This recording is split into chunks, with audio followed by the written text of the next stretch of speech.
Jangan lupa subscribe ya. Di tengah keheningan kastil hitam yang mencekam, seorang pria berdiri menatap kehampaan.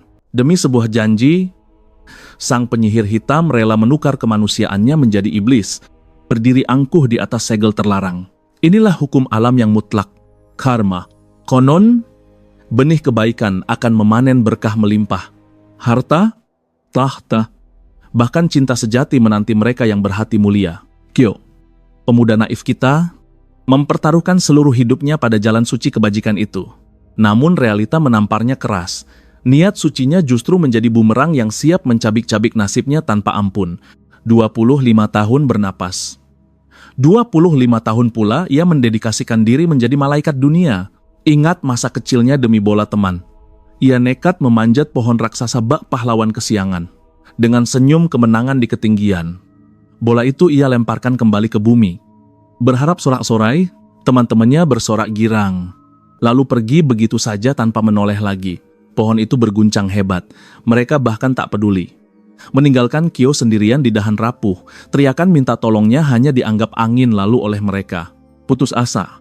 Ia melompat bukan pendaratan superhero, melainkan bunyi patahan tulang pergelangan kaki yang menyilu. Dunia sungguh kejam bagi orang baik. Ia hanya ingin menolong. Dan sebagai penutup komedi tragis ini, bola itu memantul tepat menghantam wajahnya telak. Kyo tak pernah kapok. Maju ke masa SMA, sebuah pita misterius tergeletak di lorong sekolah. Niat hati ingin menjadi warga teladan dengan mengembalikannya ke ruang barang hilang. Tiba-tiba, gerombolan berandal menyergap, "Hei maling, kau ambil itu dari toilet cewek kan?" Fitnah keji menyebar secepat kilat. Para siswi di dekat sana langsung mencapnya sebagai pengintip mesum. Tatapan jijik menusuknya dari segala penjuru. Detik itu juga, ia resmi jadi sampah masyarakat. Mulutnya mencoba membela diri, menjelaskan kesalahpahaman konyol ini. Namun terlambat, kerah bajunya ditarik kasar. Kebencian membara di mata si penindas. Tanpa ampun, mereka menginjak-injak harga diri dan tubuh Kyo yang tak berdosa hingga babak belur. Pola kutukan ini tak pernah berakhir. Rumusnya sederhana, kebaikan sama dengan kehancuran. Suatu hari, seorang pengemis tua memohon belas kasihan dengan tangan gemetar. Padahal dompet Kyo sendiri lebih kering dari gurun pasir. Hampir tak cukup untuk makan sebulan. Dengan tulus ia berikan sisa koin terakhirnya. Tapi si pengemis malah meludah. Cuma segini, belum sempat kaget. Kotoran burung mendarat mulus tepat di atas kepalanya. Sial kuadrat, itu karma buat orang pelit sepertimu, serapah si pengemis tak tahu diri. Alam semesta seolah berkonspirasi untuk membuatnya gila dengan skenario paling absurd. Namun semangatnya sekeras baja Dewi Fortuna pasti akan melirikku suatu hari nanti. Batinnya optimis. Ujian terakhir tiba. Di penyeberangan jalan, seorang nenek renta meminta bantuan dengan suara parau. Tanpa ragu, Kyo memapahnya dengan lembut. Membawakan tasnya bak cucu berbakti. Sampai di seberang dengan selamat. Namun senyum sang nenek tiba-tiba berubah menjadi seringai iblis. "Tolong, orang gila ini menyerangku," teriaknya histeris memecah keheningan. Masa langsung buta fakta. Klarifikasi Kyo tenggelam oleh teriakan tuduhan yang memvonisnya sebagai kriminal. Padahal ia hanya menyeberangkan jalan demi Tuhan. Apa salahnya? Tak ada pilihan lain. Kyo harus lari. Kakinya memacu tanah demi menyelamatkan nyawa dari amuk massa. Ia hampir lolos. Tapi sadar, ini bukan sekadar nasib sial. Ini kutukan mutlak. Dan takdir berkata lain, dari langit, sebuah pot bunga meluncur bebas ke arah pria tersuci di dunia ini. Pecahan keramik beradu dengan kepalanya. Ia ambruk ke aspal. Tubuhnya gemetar hebat dalam kebingungan. Darah mengalir. Pandangannya kabur. Samar-samar. Bayangan si nenek tadi mendekat sambil menyeringai. Saat Kyo merintih minta tolong, tongkat kayu nenek itu justru terangkat tinggi ke udara. Bukan uluran tangan, melainkan pukulan telak yang mendarat tanpa ampun di tubuhnya yang sekarat. Hantaman demi hantaman mengakhiri riwayat Kyo. Pemuda tak berdosa yang mati konyol, justru di tangan orang yang ia tolong. Mata Ki tersentak terbuka, napasnya tertahan. Apakah ini akhir hidupku? Namun, di hadapannya bukan kegelapan, melainkan gerbang cahaya yang memancarkan aura keagungan tanpa batas. Dari balik cahaya itu, sesosok entitas suci turun dengan sayap yang berkilauan. Menyambutnya dengan senyuman yang mampu meluluhkan hati paling beku sekalipun. Dengan anggun ia mengulurkan tangan. Akulah Gabriel, suaranya bergema lembut. Hadir untuk menuntun jiwa yang tersesat menuju takdir selanjutnya. Namun, kenyataan menghantam bak petir di siang bolong. Tujuan akhirnya bukanlah surga, melainkan neraka Kai terbelalak.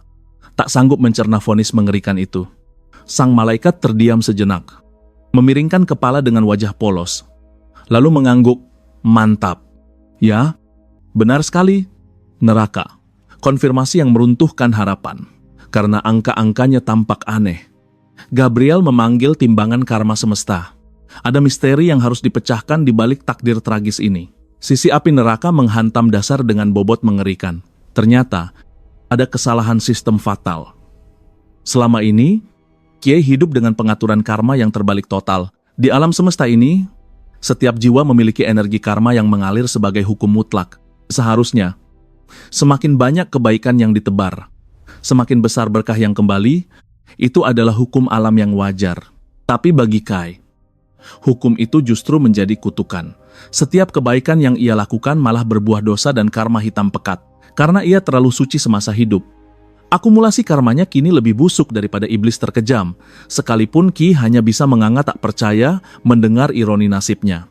Meski hatinya mulia, sistem menuntut ia menerima hukuman level tertinggi di kedalaman neraka. Gabriel membenarkan bahwa siksaan abadi telah menanti. Namun, dengan kedipan mata nakal, ia bersumpah takkan menelantarkan jiwa yang berada di bawah sayap pelindungnya. Demi mencari celah takdir, Gabriel menjentikan jari. Seketika, proyeksi ribuan dunia paralel berputar di udara mencari tempat pelarian. Bumi terlihat begitu dekat, namun mustahil untuk kembali. Dunia asalnya yang tanpa sihir menolak kehadiran jiwa yang telah rusak oleh sistem karma ini. Satu-satunya jalan keluar adalah melemparnya ke dimensi lain, memulai lembaran baru di tanah yang asing. Setidaknya, ke dunia di mana kembaran jiwanya berada. Gabriel membuka portal menuju sebuah kastil megah yang memancarkan aura kelamnan misterius. Di sana, sihir mengalir bebas dalam nadi kehidupan. Dan di dalam kastil itu, seorang penyihir baru saja melakukan ritual terlarang yang fatal, meninggalkan tubuh aslinya yang kini tanpa jiwa. Ki akan merasuki raga itu dan melanjutkan takdir yang terputus. Meski membingungkan, Gabriel menjanjikan hadiah kecil sebagai ganti rugi atas karma terbaliknya yang kacau balau. Ting sebuah layar hologram muncul di depan retina matanya. "Selamat Anda menerima skill karma tertinggi." Sebuah kemampuan curang yang memberikan 100 poin keberuntungan mutlak setiap kali ia melakukan satu kebaikan jackpot. Syarat pulangnya sederhana, namun berat. Temukan sang penyihir putih legendaris. Satu-satunya kunci untuk membuka gerbang kembali ke bumi. Ki terdiam 1000 bahasa. Bagaimana mungkin ia menyelesaikan misi tingkat dewa ini tanpa petunjuk apapun? Sialnya, Gabriel hanya mengangkat bahu. Sebagai pengamat semesta, ia dilarang campur tangan lebih jauh dari ini. Dengan senyum secerah matahari pagi, sang malaikat meyakinkan bahwa Dewi Fortuna kini ada di pihaknya. Permintaan maaf terakhir terucap, dan dorongan lembut mengirim jiwa Kai melesat, menembus portal sensasi jatuh tanpa dasar menyergap kesadarannya. Gaspe. Matanya terbuka lebar. Ia bukan lagi Kai yang lama. Kini ia berdiri di sebuah aula megah yang sunyi dan dingin. Terdengar gila. Tapi detak jantung di dada membuktikan satu hal, ia benar-benar hidup kembali. Kesempatan kedua telah dimulai. Misi utamanya jelas, cari penyihir putih, manipulasi nasib, dan pulang ke kehidupan lamanya yang tenang. Langkahnya terhenti di depan cermin raksasa. Pantulan sosok pemuda tampan dengan karisma gelap menatap balik padanya. "Hai, boleh juga wajah baruku ini?" Batinnya. Tapi tampan saja tidak cukup. Ia harus menggali memori tentang siapa pemilik tubuh asli ini sebelum kedoknya terbongkar. Tiba-tiba, pintu besar di belakangnya berderit terbuka. Cahaya menyilaukan menerobos masuk, mengusir kegelapan ruangan dalam sekejap. Gemuruh sorak-sorai meledak bak halilintar. Ribuan suara memuja nama penyihir hitam yang maha agung dengan fanatisme gila. Jantung Ki nyaris copot. Di hadapannya bukan manusia, melainkan lautan monster. Seorang pelayan mendekat, menyodorkan jubah kebesaran. "Tuan, jangan lupakan wibawa Anda." Orc, goblin, Dan iblis berteriak histeris untuk pria yang ternyata tak pernah berbuat baik seumur hidupnya. Sosok yang dikenal sebagai mimpi buruk dunia. Dialah sang inkarnasi kejahatan murni. Sang penyihir hitam legendaris. Brak. Dengan tangan gemetar hebat, Kai membanting pintu kembali. Wajahnya pucat pasi. Gawat, aku harus kabur dari sarang monster ini sekarang juga. Namun pelayan tadi menatapnya bingung. Tuan, apakah Anda baik-baik saja? Goblin kecil itu memperkenalkan diri sebagai Groot, penasihat terbaru yang baru saja diangkat kemarin sore. Groot menjelaskan bahwa lautan monster di luar sana berkumpul atas titah sang tuan sendiri hari ini. Alasannya sederhana namun mengerikan, rencana invasi besar-besaran untuk membumi hanguskan desa manusia di sekitarnya. Panik. Kai berteriak, batalkan. Semua rencana gila itu sekarang Groot ternganga. Kecewa berat karena mengira inilah pembantaian yang didambakan tuannya. Mengutuk nasib sialnya, Kai merasa terpojok tanpa pikir panjang. Ia menjentikkan jarinya demi mengalihkan perhatian. Wiuos. Api hitam melahap tubuhnya sendiri, Kai menahan jeritan. Memasang wajah datar tanpa emosi, meski dalam hati ia menangis. Kenapa aku malah membakar diriku sendiri? Tubuh sang Lord bergerak di luar kendali, sihirnya meledak. Memadamkan api neraka itu dalam sekejap mata hingga membuat pelayannya gemetar ketakutan. Tepat di saat yang genting, jendela sistem muncul di udara ding, skill rahasia karma utama telah aktif. Grootnell langsung bersujud mencium tanah, tubuhnya menggigil. Memohon ampunan atau kematian cepat daripada harus menanggung murka tuannya. Dia tahu dia telah gagal. Tapi dia tak ingin berakhir tragis, seperti penasihat terdahulu yang jeritan jiwanya masih menghantui lorong kastil ini. Kyo bingung setengah mati dengan drama ini. Si goblin yang ketakutan itu perlahan menunjuk ke arah dinding kastil yang kelam. Di sana, terpajang koleksi mimpi buruk, kepala para penasihat yang gagal. Diawetkan di dinding sebagai peringatan abadi. Pemandangan horor itu membuat Kyo merinding. Dosa besar apa yang mereka lakukan hingga berakhir semenyedihkan itu. Tak ada satupun yang selamat dari posisi itu. Namun anehnya, Kyo justru mengangkat Grootnell menjadi penasihat seumur hidup Black Mage. Si Goblin bengong. Otaknya tak mampu memproses nasib baik yang tiba-tiba jatuh dari langit ini. Rasa syukur meluap-luap. Dia bersumpah akan menjawab segalanya. Bahkan jika ditanya siapa identitas tuannya sendiri, Anda adalah Black Mage terhebat di alam semesta, sang penguasa kegelapan mutlak. Tuan, Black Mage. Grootnell yakin seyakin-yakinnya, pertanyaan barusan hanyalah ujian mental untuk mengukur kesetiaannya. Dengan semangat 45, dia menjelaskan tentang kastil tak tertembus yang menjadi pusat komando pasukan monster di wilayah selatan ini. Padahal kenyataannya, Kyo hanyalah remaja polos yang terjebak di tubuh raja monster paling sadis dalam sejarah isekai. Saat ditanya berapa lama dia berkuasa, si Goblin panik menghitung. 40 menit batinnya ragu. Sadar itu terdengar konyol. Dia langsung meralatnya dengan panik. Maksud hamba, 40 miliar tahun. Tuanku, melihat ekspresi datar tuannya, Grootnell merasa tamat. Dia mencabut belati. Siap bunuh diri karena merasa telah melakukan kesalahan fatal. Untungnya, aksi nekat itu segera dihentikan. Namun, momen emosional ini memicu notifikasi yang familiar. Poin karma masuk, sayangnya. Kyo terlalu sibuk menenangkan si Goblin yang histeris untuk menyadari bunyi notifikasi itu. Dengar jika kau mati tanpa izinku. Hukumanmu akan jauh lebih mengerikan daripada pendahulumu, ancam Kyo. Gertakan itu sukses besar. Kini sang Black Mage bisa fokus pada misi utamanya, menemukan White Mage secepatnya. Tak peduli seberapa mewah hidupnya di sini. Dia harus kembali ke bumi. Bagaimanapun caranya, walau takdir terus mempermainkannya. Dia rindu pelukan ibunya yang selalu menjadi pelipur lara. Ibu adalah sumber kekuatannya. Harta terindahnya, dia bersumpah akan pulang untuk menemui ibunya lagi. Kyo mencoba mengetes apakah orang lain bisa melihat layar hologram itu. Tapi ternyata sistem itu hanya terlihat oleh matanya. Dengan hati-hati, dia mulai mengorek informasi tentang keberadaan sang musuh bebuyutan. White Mage, namun baru saja nama itu disebut, aura mencekam langsung menyelimuti ruangan. Bulu kuduk setiap makhluk hidup berdiri tegak. Si Goblin menggertakkan gigi penuh dendam. Dia adalah sampah paling busuk dan keji di dunia ini. Mengabaikan umpatan kasar itu. Kyo bertanya lebih dalam tentang jenis sihir yang dikuasai musuhnya. Dia memanipulasi sihir dimensi, menciptakan 4 pusaran waktu yang melempar korbannya ke dunia lain. Faktanya, ribuan pasukan elit mereka telah lenyap tak berbekas dihapus oleh teknik terkutuk itu. Itu dia kuncinya, sihir dimensi adalah satu-satunya tiket emas bagi Kyo untuk pulang ke asalnya. Kyo mencoba meniru sihir itu. Tapi nihil, energi kegelapannya menolak keras dan sama sekali tidak kompatibel. Jalan buntu.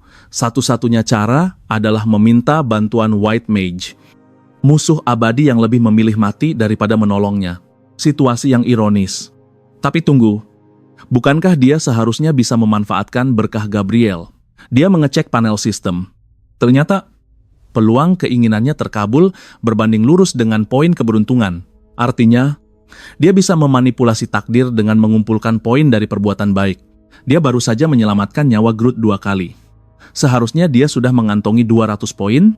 Dengan penuh harap dia membuka status, tapi matanya terbelalak melihat angkanya masih 0 besar. Apa sistemnya ngebug? Kyo panik menggali informasi lebih dalam dan menemukan fakta yang mengejutkan. Status karmanya ternyata terkutuk abadi.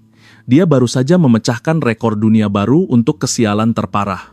Keberuntungannya disegel mati di angka 0, di tengah keputusasaan. Sebuah quest khusus muncul bercahaya. Untuk mematahkan segel kutukan ini, dia harus melakukan satu perbuatan mulia spesial. Tanpa pikir panjang, Kyo melangkah keluar kastil dengan Grootnelt setia mengekor di sisinya.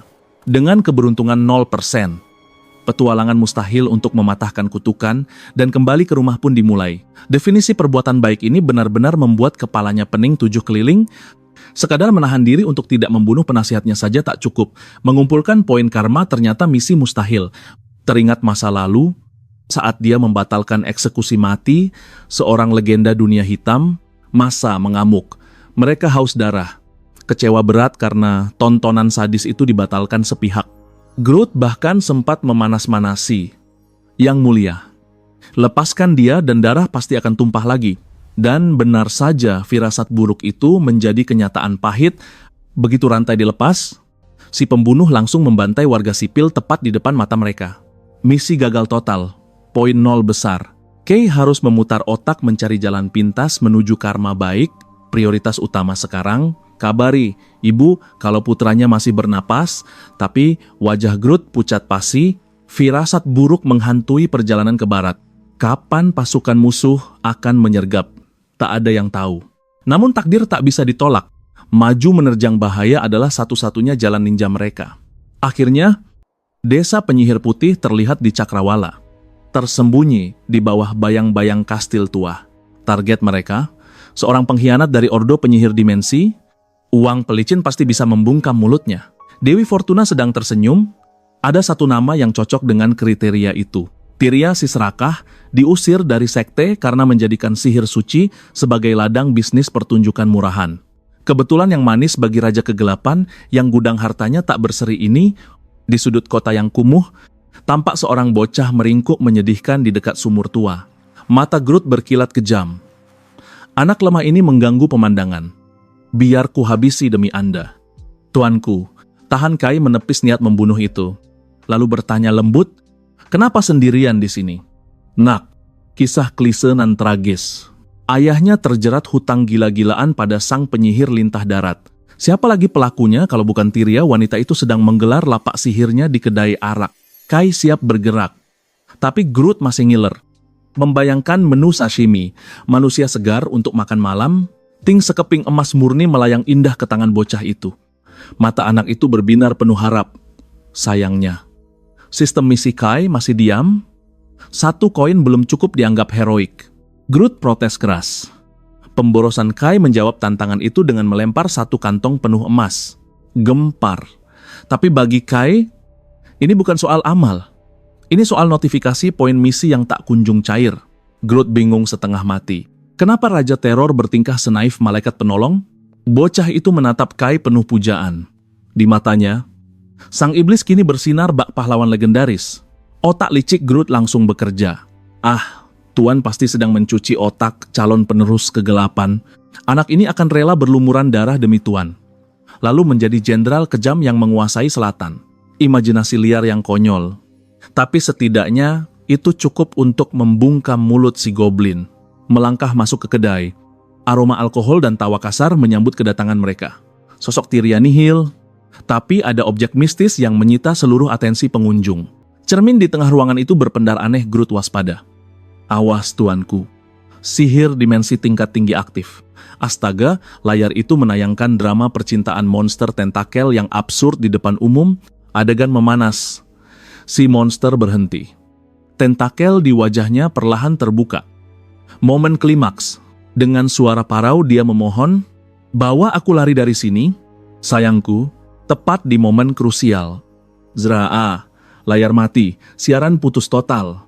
Penonton mengamuk, "Hei, apa yang terjadi selanjutnya?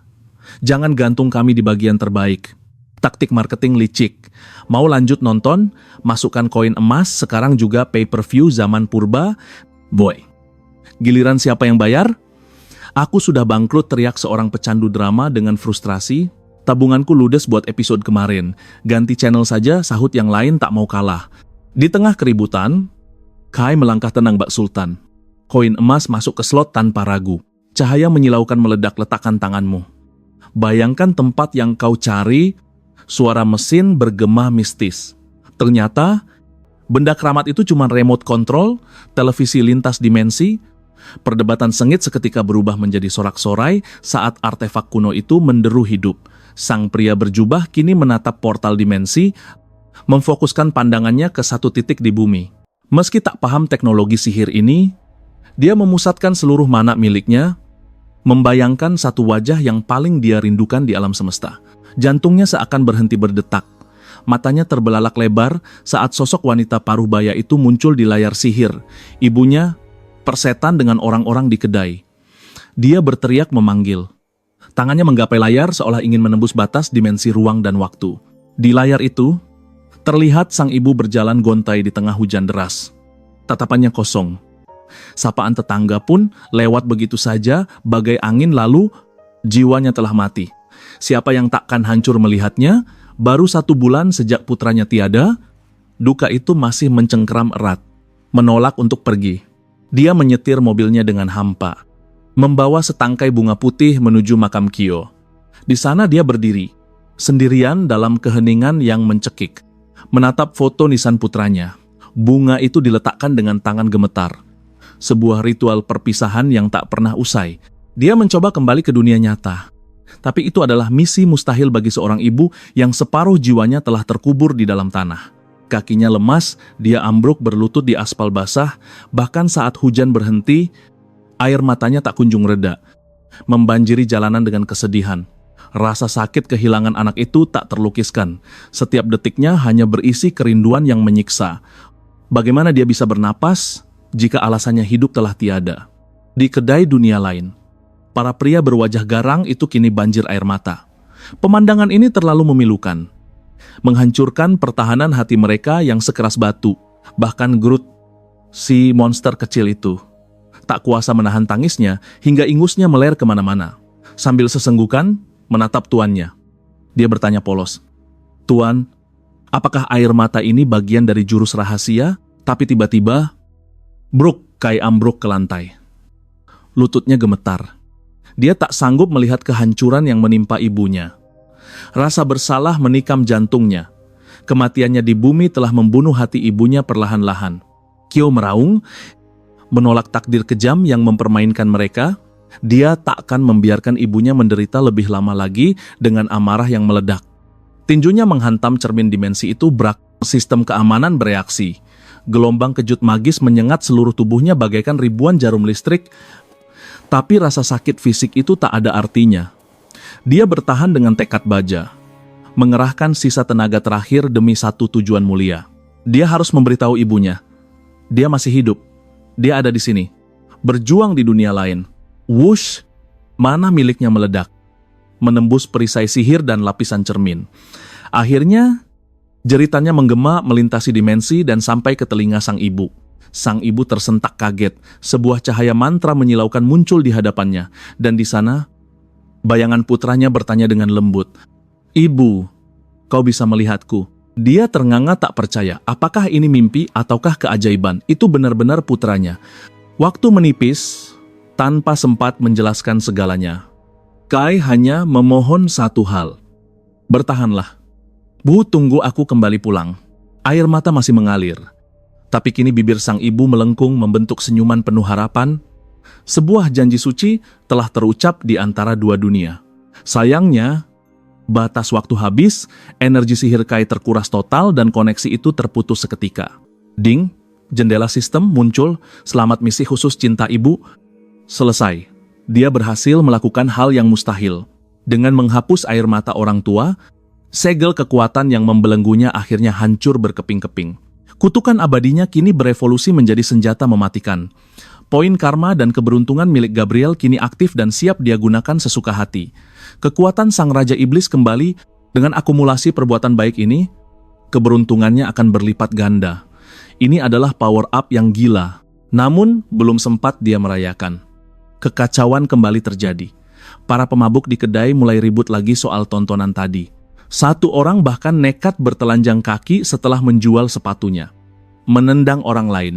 Demi posisi menonton. Benar-benar barbar. Dan boom, tawuran massal meledak di seluruh penjuru bar botol melayang. Kursi patah. Semua kekacauan ini hanya karena mereka kecanduan drama di layar tadi, mereka rela membuang segalanya demi tontonan itu.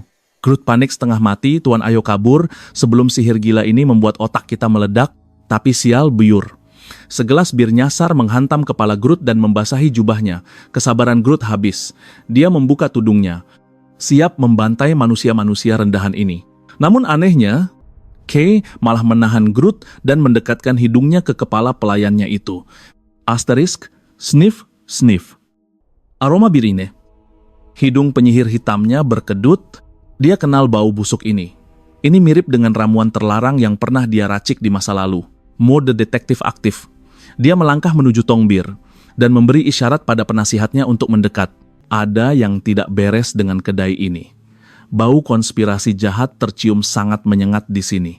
Benar saja, di balik Tongbir, dia menemukan botol mencurigakan berisi cairan biru yang terhubung ke wadah utama. Mata Kay berkilat tajam, dugaannya tepat sasaran. Itu adalah ramuan adiktif, bukan buatannya. Tapi efeknya sama mematikannya. Tirius, si bajingan licik itu dia meracuni warga kota dengan alkohol yang dimantrai agar mereka kecanduan dan hartanya bisa dikuras habis. Teka-teki terpecahkan. Inilah alasan keluarga bocah di sumur itu jatuh miskin. Ayahnya pasti korban dari skema penipuan keji ini. Saat amarah Ki mulai memuncak, para preman mabuk yang berisik tadi justru cari masalah dengan memanggil si pendek asing ini. Wah, cari mati mereka. Dompet mereka sudah tebal. Tapi para penipu ini masih memaksa tamu membuang uang untuk acara sampah. Provokasi murahan itu membakar amarah Groot yang tak terima tuannya diancam. Untunglah Keo sigap menahan amukan si goblin sebelum kedai itu jadi lautan darah. Dia punya rencana yang jauh lebih elegan. Dalam benak Keo, memori sang penyihir hitam berputar cepat, menampilkan resep penawar racun legendaris. Semua rumus sihir terukir jelas. Tanpa ragu, dia merapal mantra kuno untuk membebaskan para korban dari pengaruh jahat. Target pertama, seluruh pengunjung kedai yang sudah hilang akal. Swoosh. Gelombang energi jernih menyapu ruangan, mengembalikan kewarasan mereka dan memulihkan ingatan tentang keluarga yang mereka lupakan. Tak berhenti di situ. Lingkaran sihir raksasa menyelimuti langit desa. Hujan penawar turun, menyucikan setiap jiwa. Lihatlah kekacauan di rumah warga. Seorang suami nyaris menjual segalanya hanya demi judi bola di bar terkutuk itu. Tapi saat mantra Keo menghantam, akal sehatnya kembali, dia menangis, memeluk anaknya, memohon ampun atas kegilaan sesaat itu. Misi sukses, desa kembali damai. Racun pemecah belah itu musnah tak bersisa. Groot malah bingung setengah mati. Kenapa manusia-manusia ini jadi lembek dan sopan, pikirnya heran. Dia tak sadar, sihir tuannya telah mencabut akar agresivitas di hati mereka. Bagi Groot, ini adalah hukuman terkejam. Tuannya telah merampas nikmatnya pertarungan dari hidup mereka selamanya. Mereka yang tadinya mengaum bak singa, kini tak lebih dari cacing tak berdaya di mata si goblin. Sasuga, Keo sama batin Groot memuji kekejaman tuannya yang dianggap tiada tanding di dunia ini. Sementara itu, Keo justru panen raya. Poin keberuntungannya meroket gila-gilaan berkat aksi pemurnian massal ini. Angkanya tembus 240.000. Akhirnya, sihir multidimensi impiannya bukan lagi sekadar angan-angan. Tapi tiba-tiba, boom! Dinding kedai meledak berkeping-keping. Asap mengepul tebal, tapi para warga tampak santai. Seolah sudah hafal siapa biang kerok di balik ledakan norak ini. Muncullah teriak penyihir pengusir itu murka karena ladang bisnis haramnya hancur lebur. Siapa yang berani main api, teriaknya. Firasat buruknya terbukti. Semua ramuan di bir telah menguap. Dia mencari pelakunya. Tapi tak ada satupun warga yang mengaku. Mata elangnya pun langsung tertuju pada dua orang asing yang mencurigakan. Siapa lagi kalau bukan pria aneh dan bocah nakal yang tak pernah dia lihat sebelumnya. Belum sempat Keo membela diri, botol-botol bukti itu sudah tertangkap mata Teria. Keo langsung dituduh sebagai mata-mata ordo wanita gila itu bersiap menyerang tanpa mau mendengar penjelasan apapun. Keo tak sudi menyerah pada tuduhan sampah itu, namun musuhnya lebih cepat. Lingkaran sihir, api sudah menyala di bawah kakinya. Sialan, umpat Keo. Ingatan penyihir hitam memperingatkan betapa mematikannya sihir api itu. Di detik genting, insting bertahan hidupnya mengambil alih. Tangannya bergerak sendiri, melempar koin emas ke arah sembarang. Keo sendiri melongo. Benar-benar tak paham apa faedah melempar duit di saat nyawa terancam. Teria tak peduli. Dia melepaskan ledakan dahsyat untuk memanggang Keo hidup-hidup. Tapi tepat saat maut mendekat. Notifikasi, karma keberuntungan aktif. 3 menit keberuntungan mutlak dimulai. Ting! Koin tadi memantul dan menghantam pipa air BYARR, pipa pecah. Menyemburkan air deras yang memadamkan api neraka Teria seketika.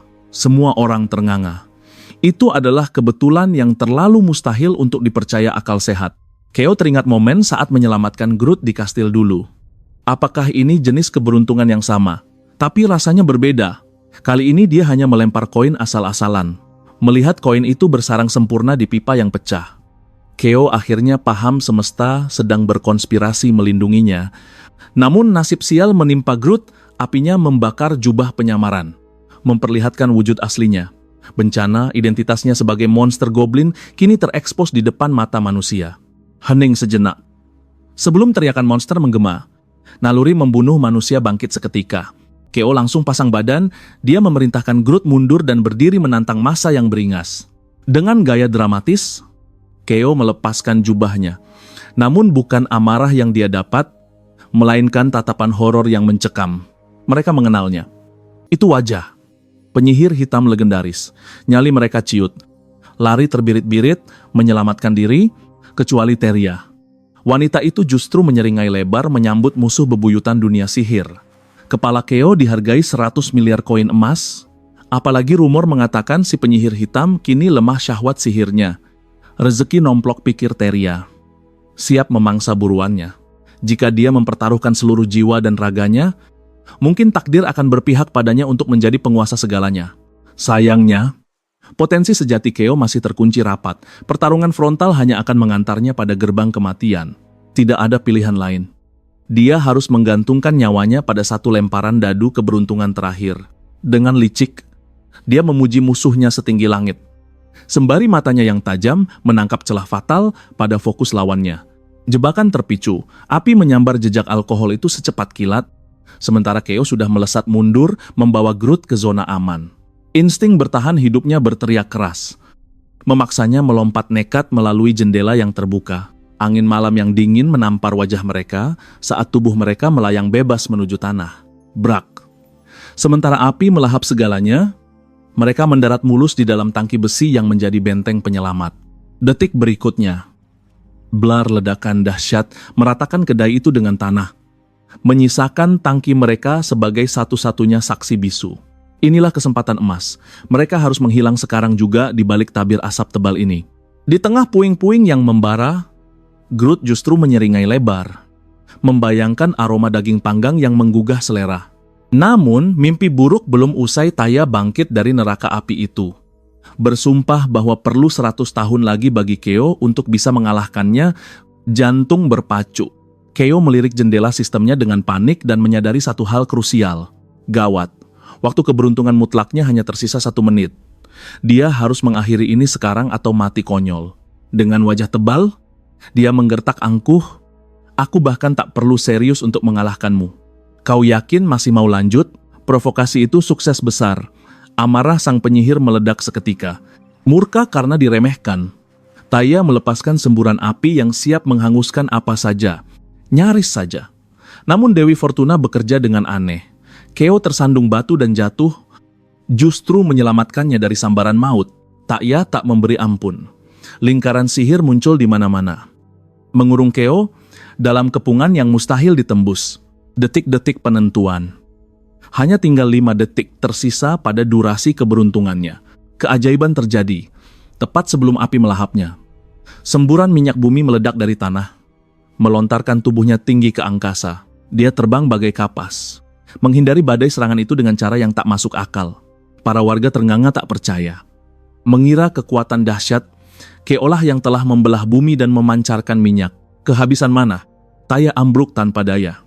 Lututnya gemetar, pasrah menerima takdir kematian yang ada di depan mata. Namun anehnya, api yang mengancam itu perlahan sirna. Groot bingung setengah mati. Tapi Keo justru melangkah mendekat dan berlutut, menolak untuk menelantarkan musuhnya begitu saja. Menatap wajah letih wanita itu, sebuah memori kelam tiba-tiba menyusup masuk ke dalam pikiran Keo. Dia melihat kepingan ingatan sang pemilik tubuh asli. Sebuah kapel yang terbakar hebat dan keputusasaan yang mendalam. Raungan pilu menggema. Pria itu memeluk erat jasad wanita terkasihnya di tengah lautan api. Menolak percaya bahwa dia telah tiada. Kembali ke masa kini. Wajah Taya memerah padam karena jarak wajah mereka yang terlalu intim. Saat Keo masih tenggelam dalam duka masa lalu, Taya justru salah paham dan... Kap! Dia mendaratkan ciuman di bibir Keo. Apa Keo? Melonjak kaget dengan wajah semerah tomat. Hei, apa yang kau lakukan? Teriaknya histeris. Dengan polosnya Taya meminta maaf. Kukira itu yang kau inginkan dariku. Salah tingkah parah. Keo membuang muka. Aku cuma sedang melamun. Tahu, jangan sembarangan. Meski malu setengah mati. Gadis itu bersumpah akan melakukan apa saja asalkan nyawanya diampuni. Sang penyihir hitam tersenyum tipis, meyakinkan bahwa dia bukan pembunuh berdarah dingin. Dia mengulurkan tangannya dengan karisma seorang pemimpin. Ikutlah denganku, aku membutuhkan kekuatanmu. Meski masih bingung dengan situasi absurd ini, Taya menyambut tangan itu dan berjalan di sisinya. Sementara Groot bengong melihat drama romansa dadakan itu. Jendela sistem memberi kabar buruk. Bonus keberuntungan telah habis total. Angka di layar itu kembali ke 0 besar, meninggalkan Keo tanpa perisai ajaibnya. Kekuatan dahsyat tadi ternyata hanyalah pinjaman sementara dari ikatan darah mendiang ibunya. Status terkutuk ini benar-benar merepotkan. Pasti ada misi rahasia untuk mematahkan kutukan sialan ini. Diskusi mereka tentang kekejaman masa lalu terhenti saat mereka tiba di depan kediaman Taya yang... Wow, maaf agak sempit. Katanya merendah, padahal isinya semewah istana raja dengan pilar-pilar megah. Mata Groot berkilauan melihat emas di mana-mana. Sementara Keo menyindir tajam. Wah, ini pasti dibeli pakai uang rakyat ya. Dia bersikeras rumah itu warisan orang tua, tapi instingku mencium bau kebohongan yang menyengat. Tanpa basa-basi, dia langsung menuntut sihir dimensi miliknya. Tiket satu arah untuk pulang ke planet asalnya. Kau gila, teriak gadis itu. Namun, kata-kata itu tercekat saat bilah tajam goblin menyapa lehernya. Diancam untuk bicara sopan. Dia akhirnya mengaku mananya terlalu lemah untuk sihir level astronomi itu. Hanya penyihir putih legendaris yang sanggup menembus batas mustahil tersebut. Dengan kekuatannya yang sekarang, paling dia cuma bisa mengintip dunia lain, bukan melintasinya. Jalan pulang ternyata tak seindah dongeng isekai. Dia menyeringai. Percaya diri bahwa tubuh penyihir hitam terkuat ini pasti langsung jago kalau diajari dasarnya. Karena itu, dia memerintahkannya. Jadilah guruku dan wariskan semua ilmumu. Permintaan konyol gadis itu menatapnya seolah dia melihat orang gila yang kehilangan otak. Tapi satu tatapan maut Groot mengubah kau gila menjadi pertanyaan yang jauh lebih sopan. Goblin itu menegaskan, Tuan sedang mengujimu. Gagal menjawab berarti panggang api neraka, paham? Gadis itu gemetar. Masalahnya bukan dia tak mau, tapi karena Tuan adalah penyihir hitam. Di dunia ini, sihir putih dan hitam bagaikan minyak dan air, dua kutub yang mustahil bersatu. Semakin kau menguasai kegelapan, cahaya akan semakin menolakmu. Raja Iblis takkan bisa belajar mantra suci. Dan sialnya, sihir dimensi adalah puncak ilmu putih. Meminta penyihir hitam belajar itu sama saja menyuruh hiu memanjat gunung Everest. Diskusi panas itu pecah oleh gemuruh dari luar. Mereka bergegas ke jendela, dan pemandangan mengerikan lautan warga desa yang haus darah telah mengepung mereka, obor dan garpu tanah di tangan. Ditambah pasukan militer di belakang mereka, tamatlah riwayat. Tyria meralat dengan wajah pucat. Itu bukan tentara biasa, itu Ordo Susi. Kerumunan membelah diri, seorang penyihir putih melangkah maju. Auranya saja membuat bulu kuduk merinding. Selesai sudah, Kai tak menyangka bos terakhir akan muncul seawal ini. Mustahil menang, opsinya cuma satu, lari. Tapi gadis itu harus ikut. Sialnya, Tyria menolak pergi tanpa harta dan istananya. Dasar mata duitan, persetan dengan harta. Dia menyeret gadis itu paksa sebelum terlambat, sebelum musuh menerjang. Sang Raja Monster mengaktifkan lingkaran sihir darurat untuk membawa mereka pulang. Wush! Mereka lenyap dalam sekejap. Meninggalkan musuh yang gigit jari, kembali ke kastil kegelapan. Di sana, para pengikut setia mengelilingi lingkaran sihir, merapal mantra pembengkok ruang. Untung saja rute pelarian darurat, Groot bekerja sempurna berkat sihir transfer itu, namun saat dia mulai kagum, satu persatu pengikut itu ambruk ke tanah seperti boneka putus tali. Apa yang sebenarnya terjadi? Teriaknya panik melihat pemandangan horor itu. Dengan enteng goblin itu menjawab, mereka hanyalah tumbal nyawa untuk sihir transfer ini. Tuan, tubuh mereka hancur lebur. Groot justru bangga dengan karya seni teleportasi goblin yang kejam ini. Kai murka karena tak diberitahu. Tapi bagi si penasihat monster, nyawa bawahan cuma angka statistik. Tanpa sadar, karma buruk tuannya kini menumpuk setinggi gunung akibat detail kecil itu. Kilas balik, kita beralih ke jalanan kota yang sibuk dan penuh warna. Pedagang berteriak, warga berlalu lalang, menjalani hari yang tampak biasa di sebuah toko. Silva muda, calon penyihir masa depan, sedang menyapu di tengah tumpukan barang pecah belah. Gubrak, keseimbangan hilang. Dia menabrak guci tanah liat hingga hancur berkeping-keping. Bosnya meledak, tuduhan dan amarah menyambar Silva yang gemetar meminta maaf. Hati Silva retak saat diteriaki, kau benar-benar gadis yang tidak berguna. Tanpa ampun, bos galak itu menendangnya keluar layaknya sampah. Jangan kembali, pintu terbanting. Silva ambruk.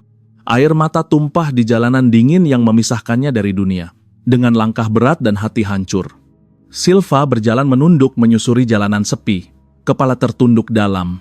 Dihakimi oleh tatapan tajam dan bisikan racun di sekitarnya. Dianggap monster pembawa sial, dia terasing. Bagaikan hantu yang tak kasat mata bagi mereka yang lewat. Malam yang kejam tiba. Silva meringkuk, membiarkan hujan dingin menyamarkan air matanya di balik pilar tua. Tubuhnya membeku di lantai batu. Namun jiwanya terbakar dalam mimpi buruk yang menyiksa tanpa henti. Namun, sebuah cahaya hijau misterius mendadak berdenyut. Memanggilnya dari kegelapan pekat. Mata Silva terbuka lebar. Bola cahaya itu berbisik, menggoda sang gadis untuk menelannya bulat-bulat. Janji manis keselamatan terucap.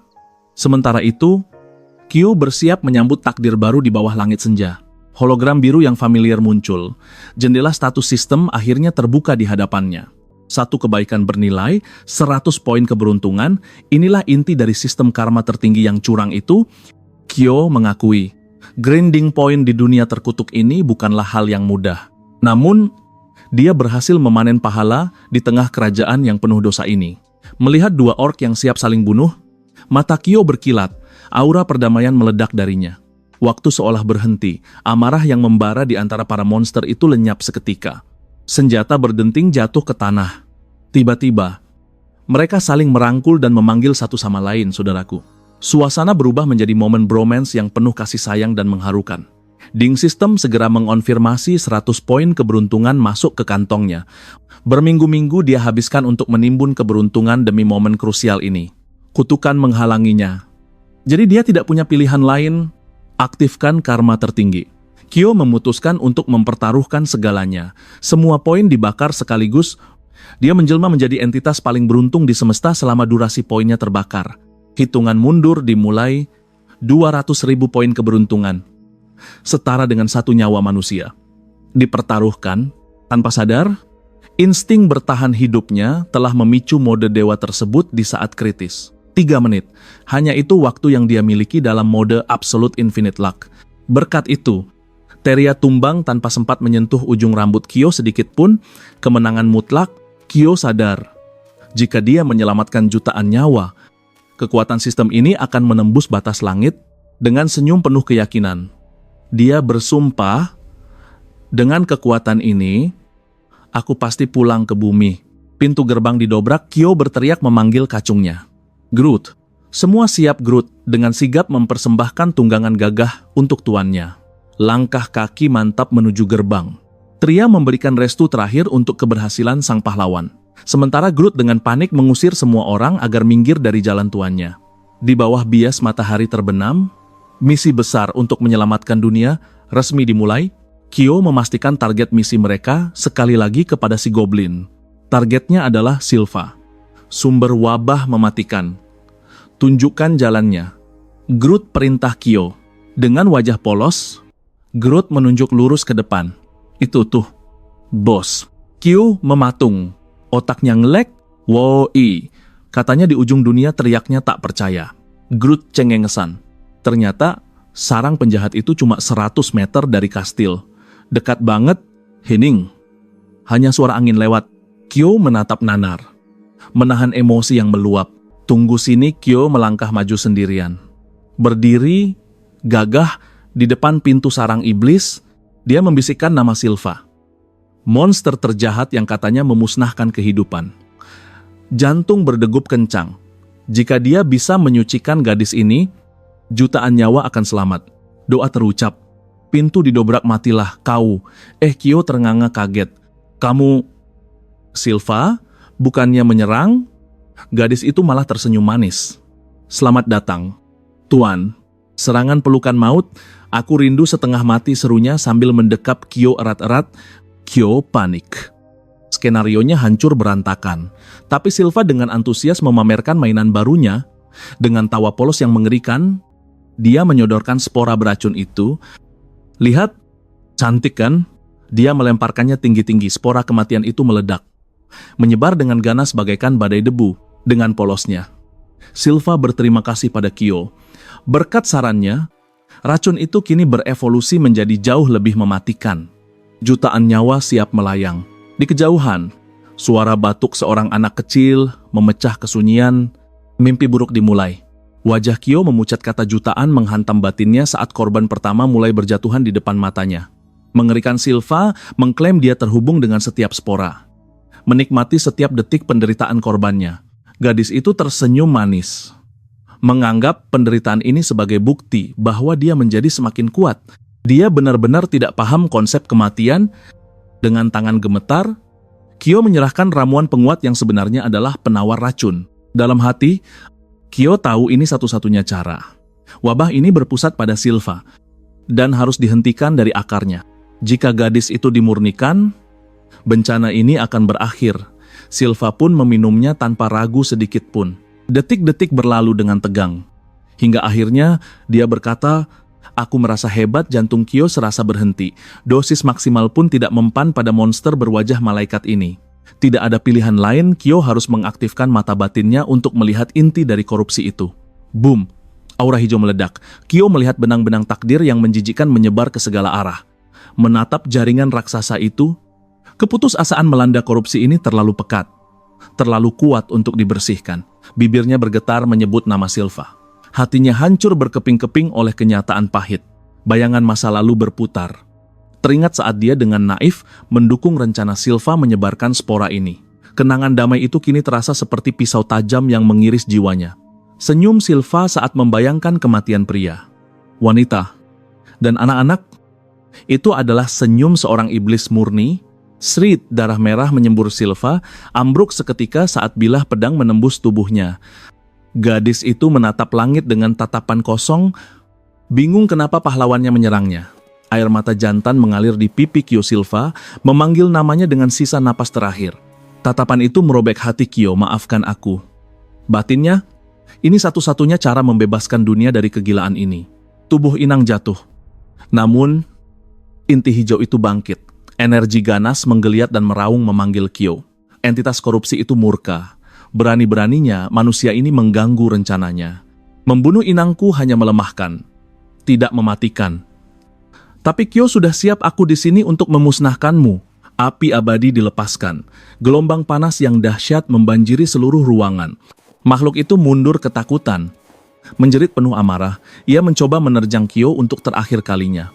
Mana di sekitar mereka berputar liar, menciptakan badai magis yang menakutkan. Tapi serangan Kyo lebih cepat. Ledakan energi menembus dada entitas itu. Mata Kyo bersinar dengan kendali mutlak. Duar sinar hijau raksasa melesat vertikal, menembus atap dan membelah atmosfer bumi. Langit bergetar hebat. Tanda bahwa sang korupsi telah runtuh untuk selamanya. Keajaiban terjadi. Di seluruh dunia, anak-anak yang sekarat tiba-tiba membuka mata, kekuatan kehidupan kembali pulih. Ding ding, sistem menggila. Poin keberuntungan meledak karena jutaan nyawa terselamatkan sekaligus. Tangis duka berubah menjadi tangis bahagia. Keluarga-keluarga kembali bersatu dalam pelukan hangat.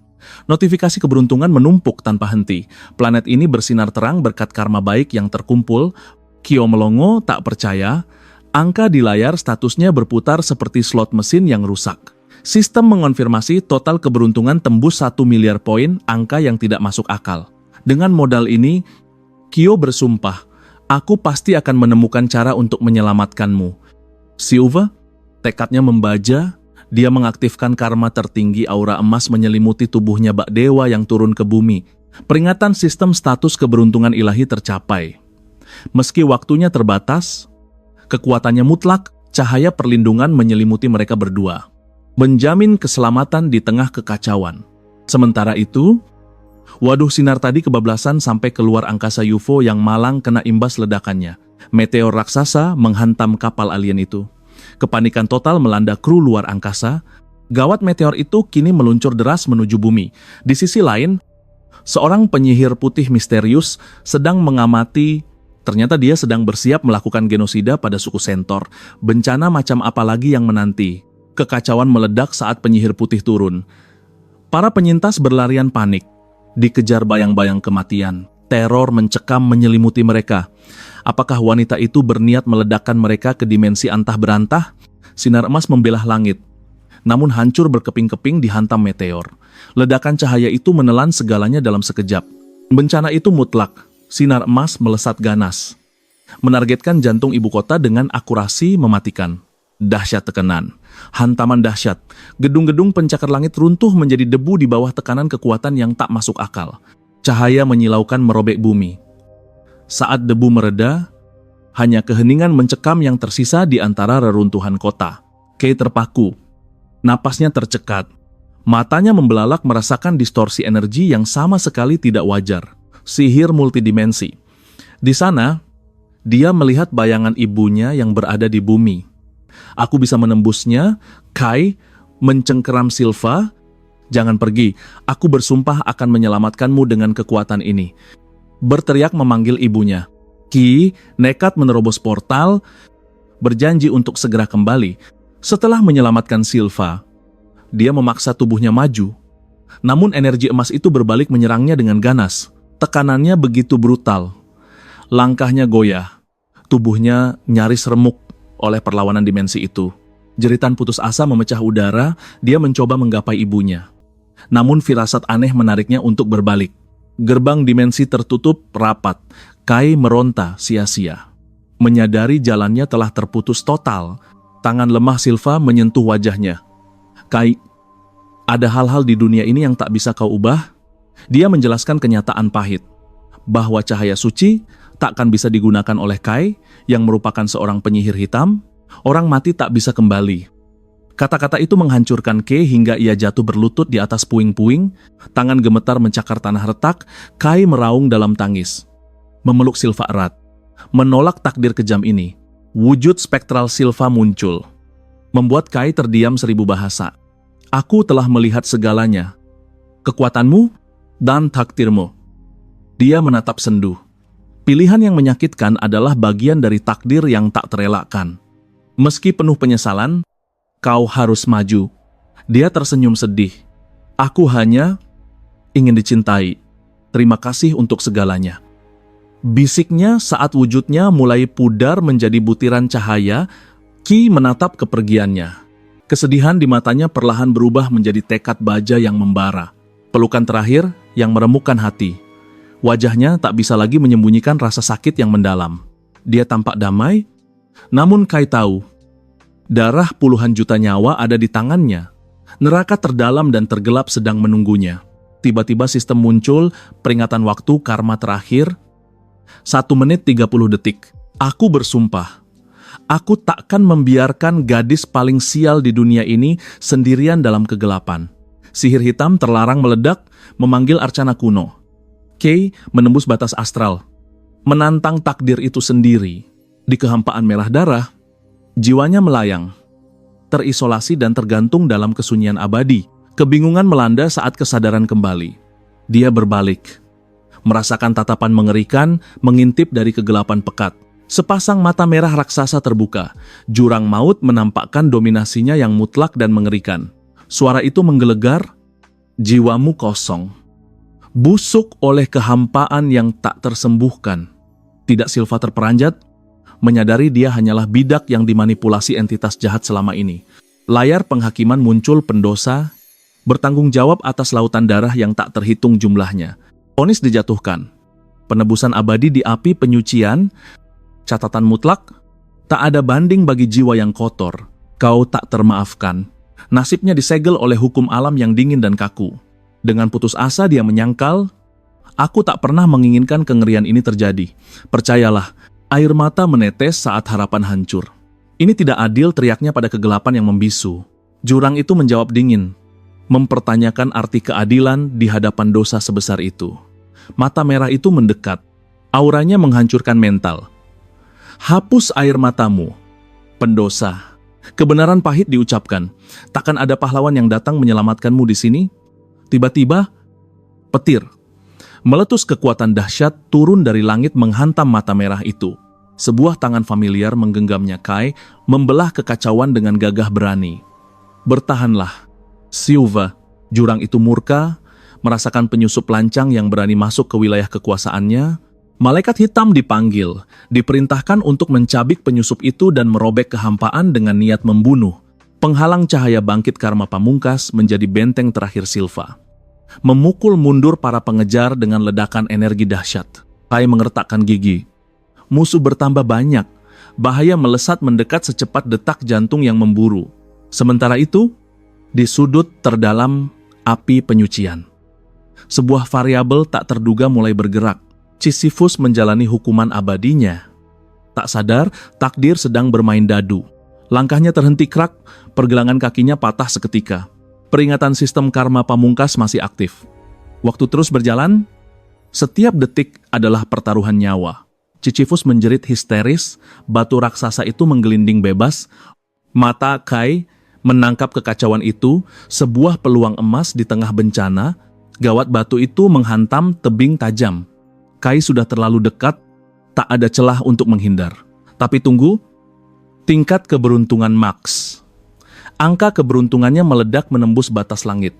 Raksasa batu itu jatuh, menjadi dinding pemisah mutlak. Para malaikat hitam terdiam. Otak mereka gagal memproses keajaiban gila ini. Blaar, dampaknya menyapu bersih barisan musuh. Namun Kai tetap tenang. Semua sesuai rencana. Gumamnya penuh gaya. Jarak aman telah tercipta. Senyum penuh keyakinan terukir di wajahnya, kemenangan sudah di depan mata. Dan di sana, gerbang surga berdiri megah. Cahaya otoritas ilahi memancar, menjanjikan keselamatan abadi. Sial, para malaikat hitam muncul kembali, entah dari mana. Senjata mereka bersilangan memblokir jalan. Kai terhenti. Tak percaya betapa gigihnya mereka. Kembali ke neraka mimpi buruk. Perintah para penjaga itu dengan suara menggelegar. Tiba-tiba, cahaya menyilaukan meledak, formasi musuh lumpuh total dalam sekejap mata. Tubuh-tubuh hitam itu terpental. Bulu-bulu sayap berguguran seperti hujan keputusasaan saat kendali mereka hancur lebur. Ki menoleh cepat dengan mata membelalak. Siapa pemilik kekuatan dahsyat yang menyelamatkan mereka? Malaikat Agung Gabriel turun membelah langit, bermandikan cahaya suci. Ia bersabda, "Serahkan Silva padaku." Tugasmu selesai di sini, tinggalkan dia sebelum gerbang. Kai terdiam, bahunya turun, rasa lega membanjiri hatinya melihat sang penyelamat telah tiba. Tanpa ragu, tangannya terulur ke arah gerbang, gema surga berdengung di kepalanya saat cahaya menelan penglihatan. Dalam hati, ia berbisik pada Silva, mengakui ribuan tahun penderitaannya. Kau pantas mendapatkan tempat yang lebih indah dari sekadar surga. Wush Kai melesat menembus langit, melewati awan hingga mencapai puncaknya gerbang nirvana. Berhenti, Gabriel berteriak panik. Nirvana hanya untuk jiwa tersuci Silva takkan bisa memasukinya. Peringatan itu menggema keras. Kalian akan hancur menabrak gerbang, namun Kai tak peduli. Menerjang maju meski cahaya semakin menyengat.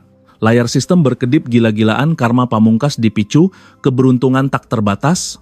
Waktu seakan melambat. Kekuatan liar melonjak dalam nadi Kai. Ia membisikkan nama Silva dengan tekad baja yang tak tergoyahkan. Mimpi buruk ini berakhir. Sekarang Kai mempercepat laju Gabriel pucat pasi, menuduh Kai gila karena ingin menghancurkan segalanya. Gerbang itu takkan terbuka. Itu hukum mutlak kekuatan ilahi. Tapi krek retakan muncul, tekanan mengerikan, meledak dari dalam gerbang, membekukan darah Gabriel. Mustahil, perlahan namun pasti, gerbang raksasa itu terbuka dari dalam. Aura keemasan yang menenangkan menyelimuti semesta. Sang Buddha muncul. Wajahnya penuh tanya, keributan macam apa ini? Bahkan alam ketenangan abadi pun terganggu oleh kenekatan Kai yang menyerbu masuk tanpa permisi. Sang Buddha tertegun. Di tengah cahaya hangat, wujud Silva mulai terbentuk utuh, matanya terbuka. Kesadaran perlahan kembali. Ini surga, wajahnya berbinar bahagia.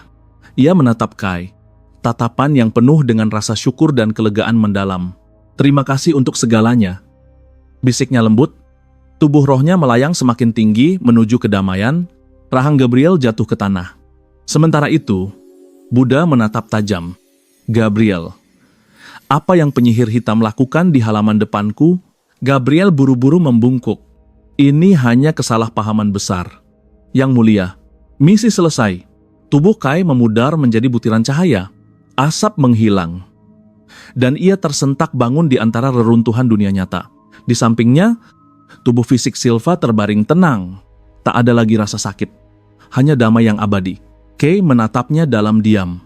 Berbahagialah di sana, batinnya tulus. Sementara itu, jauh di dalam nirvana. Silva duduk sendirian di pantai surga. Jemarinya menari menggambar simbol di pasir putih. Hei! Sebuah suara ceria memanggil, teman-teman baru datang. Mengulurkan tangan mengajaknya bermain. Senyum merekah di wajahnya. Ia menyambut uluran tangan itu. Di tempat lain, kunci diambil tanda babak baru dimulai. Pintu terbuka. Cahaya menyirami lorong. Selamat datang, Nona Korota. Sapa seorang wanita hangat. Menyambut sosok yang berjalan didampingi seorang pria misterius. Di keheningan itu, ekspresi Ibu Kyo bagaikan danau tenang yang menyembunyikan badai emosi. Dengan keanggunan yang bersahaja, dia membalas sapaan itu. Suaranya selembut sutra. Seorang gadis menyapa, bertanya apakah Nyonya Korota akan mengunjungi makam putranya dengan wajah yang lebih cerah hari ini. Namun Korota menolak dengan senyum getir. Tatapannya menembus langit. Yakin putranya masih ada di luar sana. Mendengarkan, di sisi lain dimensi, lingkaran emas berkilauan Kyo menatap dunia lamanya melalui celah sihir itu. Kerinduan meledak di matanya, tangannya menyentuh batas dimensi. Seolah ingin merobek jarak yang memisahkan mereka. Teria hanya bisa diam terpaku. Bertanya-tanya beban berat apa yang sedang menghancurkan hati tuannya. Tapi Groot beda lagi, dia malah kagum, yakin Kyo sedang menyusun rencana jahat tingkat dewa dengan otak jeniusnya. Tunggu dulu, Groot akhirnya sadar kalau bosnya terus menatap wanita itu. Kata ibu tiba-tiba terlintas di otak kecilnya. Dalam hati, Kyo berbisik pada ibunya. Pamer kalau anaknya sekarang sudah jadi raja kastil dan pemimpin pasukan. Groot masih saja mikir itu pertukaran intel militer. Tapi bagi Kyo, ini adalah satu-satunya harapan yang tersisa. Groot langsung ambil kesimpulan gila. Wanita itu pasti guru besar yang mengajari Kyo segalanya. Saat Kyo berjanji untuk pulang, Groot malah teriak mau menaklukkan semesta demi sang guru besar. Sambil lari mendekat, Groot berteriak memuja Nyonya Korota sebagai ibu suri klan mereka.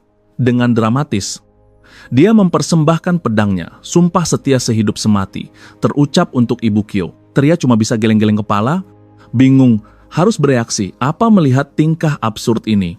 Sementara itu, Kyo berdiri sunyi di aula raksasa. Siluetnya dibingkai jendela yang menjulang angkuh. Bulan demi bulan berlalu di dunia asing ini. Meski bisa melihat ibunya, jalan pulang ke bumi seolah sudah buntu. Kata-kata Silva menusuk ingatannya, ada hal-hal di dunia ini yang tak bisa diputar ulang. Sebagai penyihir hitam, takdirnya seakan sudah disegel dalam kegelapan abadi. Tapi saat pintu terbuka, drama sedihnya hancur. Groot lagi-lagi heboh menunjuk portal sambil teriak ibu. Kyo cuma bisa senyum kecut, berterima kasih dengan canggung biar Groot diam. Dia teringat masa lalu tubuh ini sebagai anggota Ordo Sesat. Tapi Kyo, si MC, keras kepala. Menolak menyerah pada nasib, dia bersumpah pada ibunya, keraguan di wajahnya lenyap, digantikan tekad membaja yang membara. Groot masih saja drama mau jemput Ibu Suri, sampai Kyo akhirnya menyuruh Teria mematikan portal itu. Satu tatapan terakhir, dan Kyo pun memberi perintah, waktunya kita bergerak. Scene berpindah ke laboratorium penuh ramuan misterius. Tim Kyo sedang mode serius. Boom! Sihir meledak di tangan Groot. Kyo mengaku dia sudah mengobrak-abrik seluruh lab penyihir hitam itu. Silva tiba-tiba menyela, mengangkat sebuah buku kuno dengan tatapan curiga. Kyo panik tapi sok cool.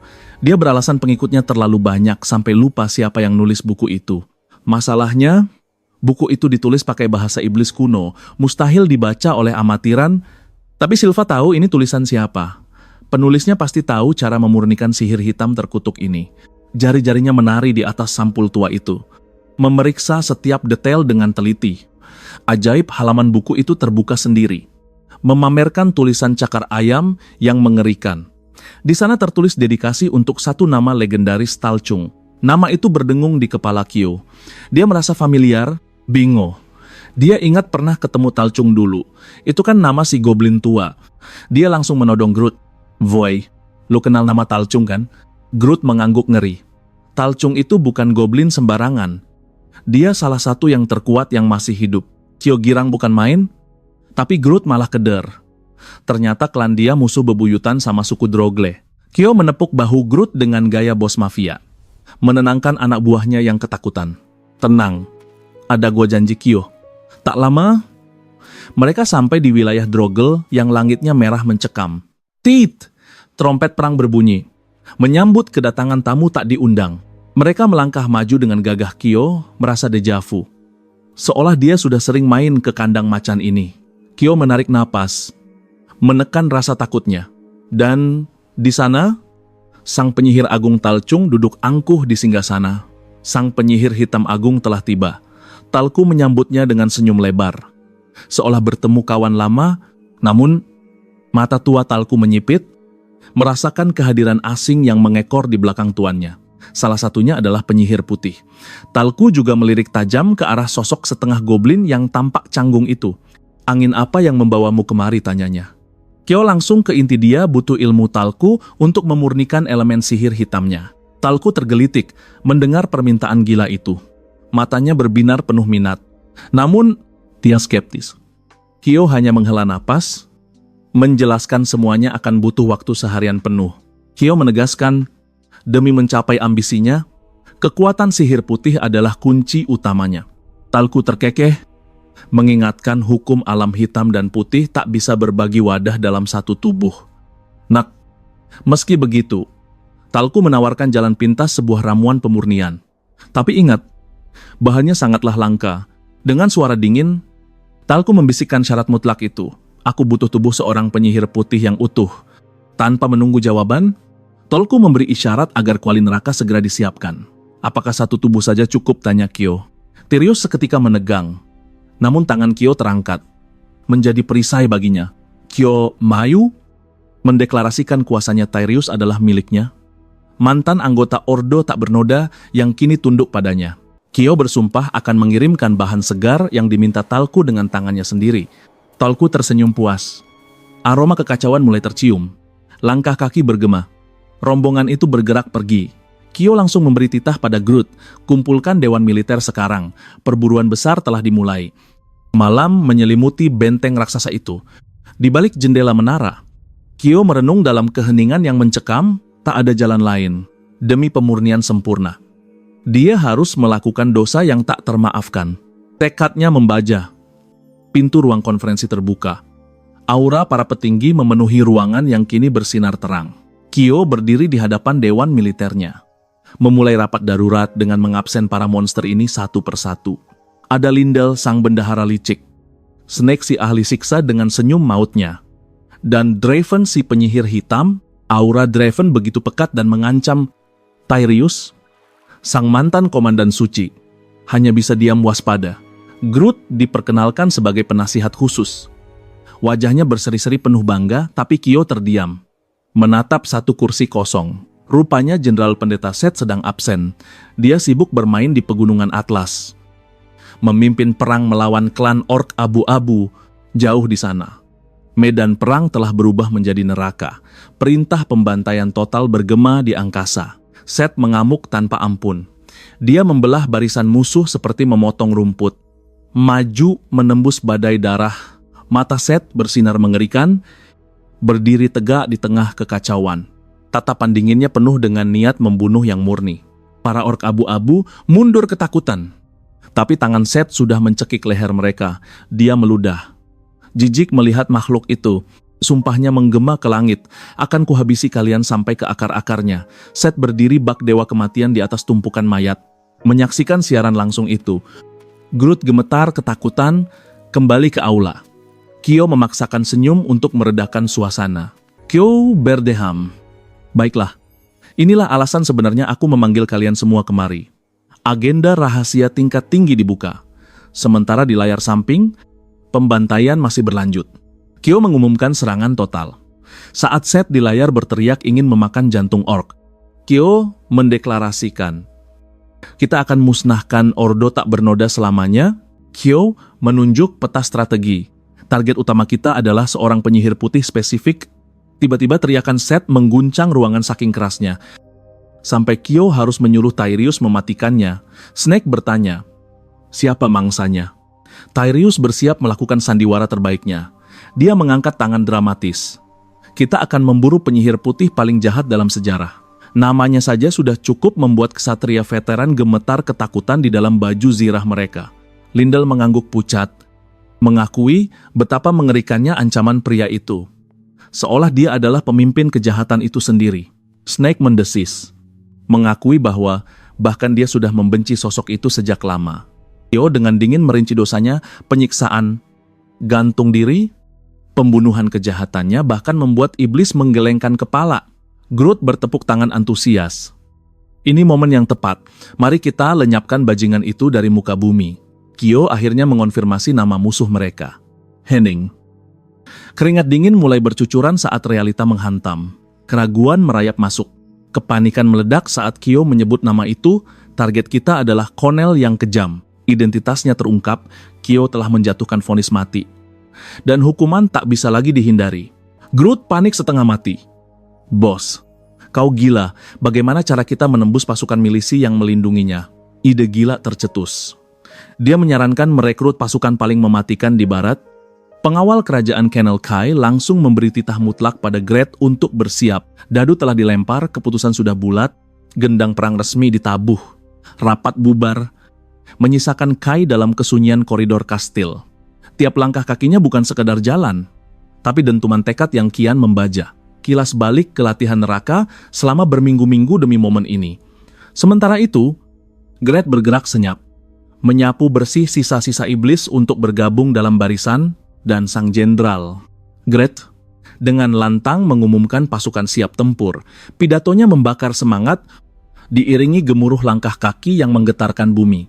Lautan iblis membanjiri cakrawala, spanduk perang berkibar liar di atas kepala pasukan yang haus darah. Tapi tunggu, spanduk itu. Gambar wanita Kai merinding disko. Ternyata Gret menyewa seniman top demi melukis wajah ibu sebagai lambang suci pasukan. Gila, lambang itu bukan cuma kain, tapi dicap panas ke kulit mereka. Simbol kebencian sekaligus pengabdian abadi yang fanatik, daging mendesis. Tanda permanen terukir. Teriakan ibu menggema. Perpaduan rasa sakit dan cinta buta pada sang pemimpin. Ritual gila itu memicu nyanyian liar pasukan Kai cuma bisa tersenyum kecut sambil batin. Waduh, apa aku kelewatan bikin sekte sesat ya? Di bawah lembayung senja yang berdarah. Gelombang kematian ini bergerak pasti menuju pegunungan. Target terkunci kerajaan Kenel yang kejam. Namun di angkasa, seekor kelelawar mata-mata melintas diam-diam di atas pasukan. Makhluk itu menyusup lewat jendela menara kastil musuh, dan boom cahaya biru misterius meledak dari dalam ruangan. Sosok mengerikan bangkit dari bayangan. Itu Kahnel. Dia menyeringai licik. Sadar sang penyihir hitam telah memilih kubu. Seringai iblis terukir di wajahnya. Kyo, aku menunggumu. Di luar, pasukan neraka Kenel pun sudah siaga tempur dalam benteng mereka. Arena pembantaian mulai terbentuk. Para iblis bertanduk mengelus senjata mereka dengan tenang. Ketenangan mencekam sebelum badai darah. Di seberang lembah, formasi lawan bergerak rapi. Disiplin mati yang bikin bulu kuduk merinding. Persiapan memuncak Kai berdiri gagah bersama para jenderalnya. Kode tangan diberikan, semua berjalan sesuai skenario. Dengan aura percaya diri yang meluap. Kai membatin. Inilah saatnya pertunjukan utama dimulai. Tapi jangan salah. Sebelum perang ini, Kay sudah farming, keberuntungan gila-gilaan. Mari mundur sejenak ke beberapa minggu lalu. Jauh, di perut benteng ular. Penjara 1000 siksaan berdiri angkuh dalam kegelapan abadi. Rantai bergemerincing ngeri. Kai menyusup bagai hantu.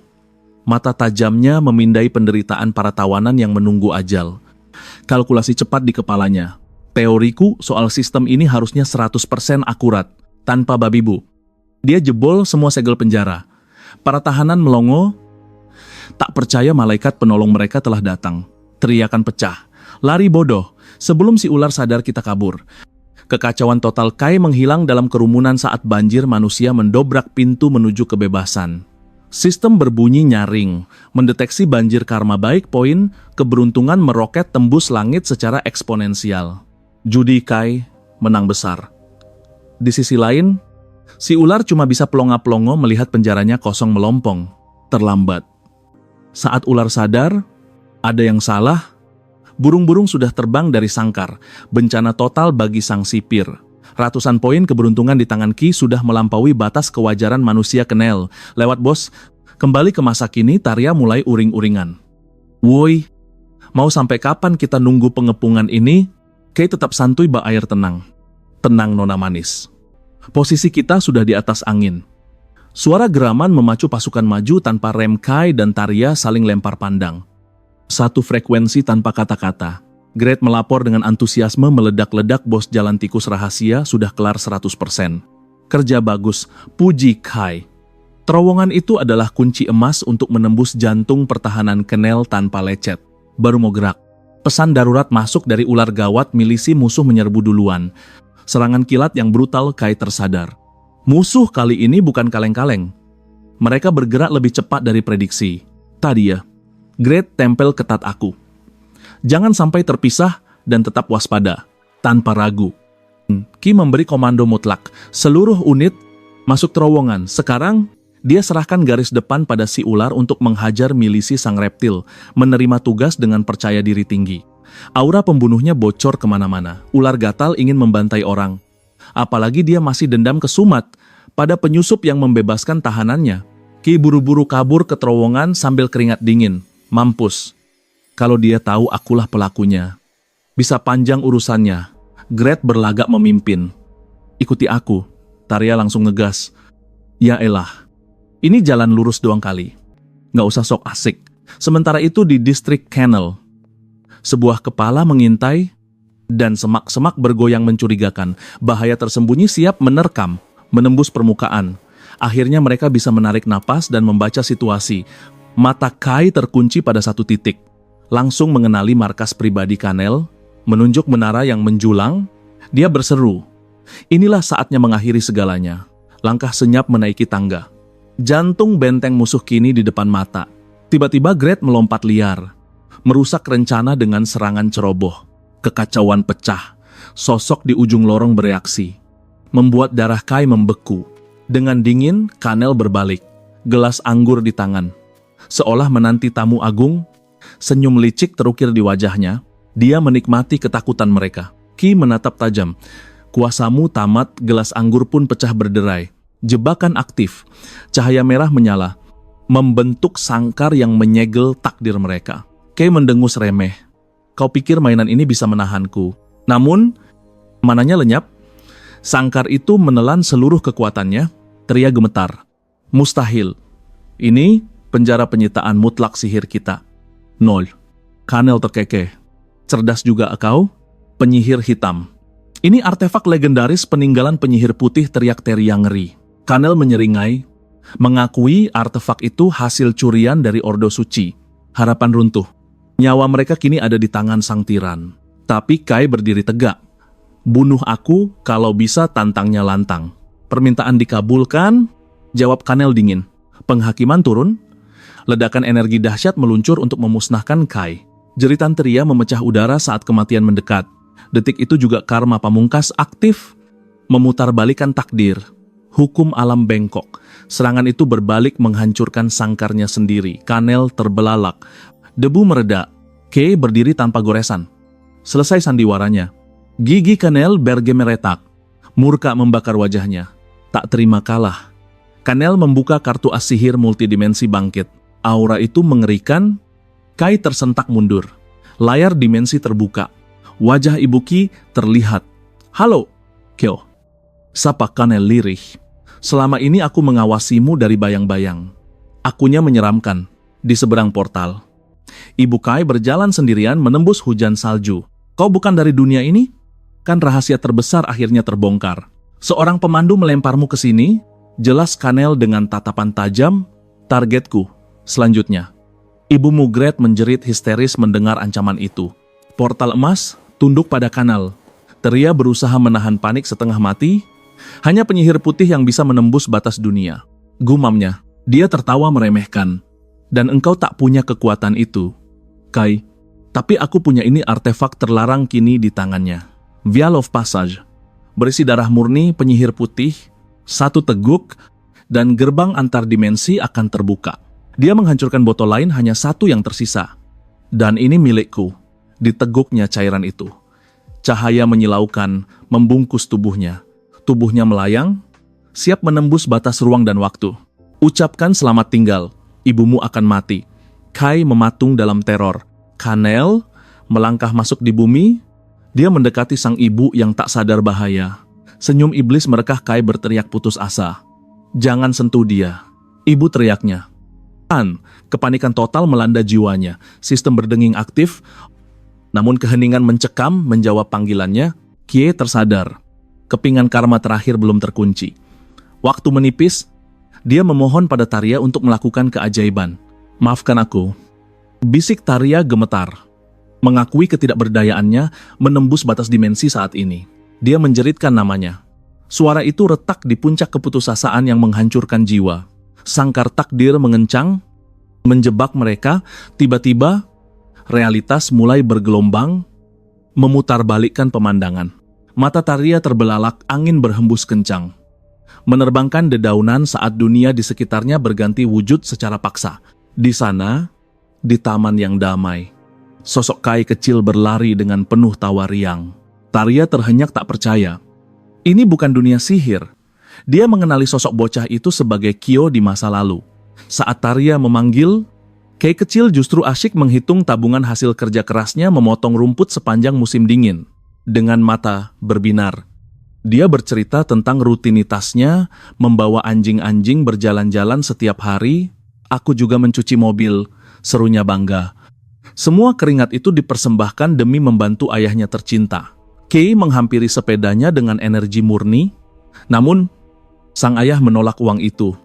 Tak ingin anaknya menanggung beban hutangnya yang berat. Kai kecil hanya bisa menunduk. Memahami kepedihan yang tersembunyi di balik penolakan itu. Pertemuan tak terduga di jalan. Di latar belakang, sistem mulai menghitung ulang karma dengan liar. Seolah terjadi gangguan fatal. Tangan kasar sang ayah mengusap lembut kepalanya. Ayah harus pergi bekerja dulu. Ayah, alarm bahaya. Timbangan karma miring drastis ke arah negatif. Ayah pulang makan malam kan, tanya Kai penuh harap. Senyum polos merekah. Kai melambaikan tangan penuh semangat. Aku sayang ayah, teriaknya memecah udara. Sang ayah berbalik. Senyum hangat terakhir terukir di wajahnya. Ayah juga menyayangimu. Kyo. Brak. Detik. Berikutnya. Suara dentuman logam menghancurkan segalanya. Taria mematung menyaksikan tragedi itu terbentang di depan mata. Tubuhnya gemetar hebat. Syok melumpuhkan sarafnya melihat pemandangan mengerikan itu. Realitas kembali bergeser paksa, kini Taria berdiri di tengah suasana pemakaman yang kelabu dan mencekam. Udara terasa berat oleh duka. Peti mati dengan simbol salib menjadi bukti bisu mimpi buruk yang menjadi nyata. Kai muda hancur lebur. Air mata menganak sungai. Rasa bersalah mencekik lehernya sendiri atas kematian sang ayah. Sang ibu mendekapnya erat. Berusaha meredam racun penyesalan yang keluar dari mulut putranya. Namun Kyo terisak. Mengakui bahwa jauh di lubuk hatinya. Dia sudah merasakan firasat buruk itu.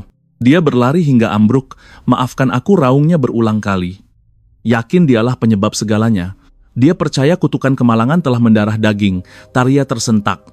Merasakan betapa dalamnya luka batin anak itu. Aku memang terkutuk. Isakku. Taria memohon bantuan pada langit. Suaranya bergetar menahan tangis. Aku tak mau ibu mati karena aku, jerit Kai. Taria berbisik lembut, mencoba menenangkan badai di hati bocah itu. Aku akan menolongmu. Apapun yang terjadi, janji itu memicu sesuatu. Kekuatan asing yang dahsyat bangkit dalam diri Taria. Taria tak paham logikanya. Tapi sensasi kekuatan itu mengalir deras dan nyata di nadinya. Di masa kini, Kai terperangah melihat aura Taria. Matanya bersinar terang. Sebuah pencerahan turun, sekarang aku bisa sihir multidimensi tingkat dewa aktif, mengoyak ruang dan membuka gerbang dunia raksasa. Cepat masuk, desak Taria. Namun Kai tertahan. Sihir hitam sialan ini menghalangi jalanku. Gret menyadari kutukan itu mengincar Kyo secara spesifik, tanpa ragu. Dia maju menawarkan nyawanya sebagai perisai. Sementara itu, Kei mempererat genggaman pada pedangnya. Aura membunuh meledak siap menebas Nona Carota. Serangan mematikan dilancarkan. Tiba-tiba Gret menerjang secepat kilat, menghantam Kai hingga terpental menjauh. Kaki Gret menjejak tanah dengan kokoh. Kuda-kudanya tak tergoyahkan. Tatapannya tajam setajam baja. Takkan kubiarkan seujung kuku pun menyentuh ibumu, sumpahnya menggema.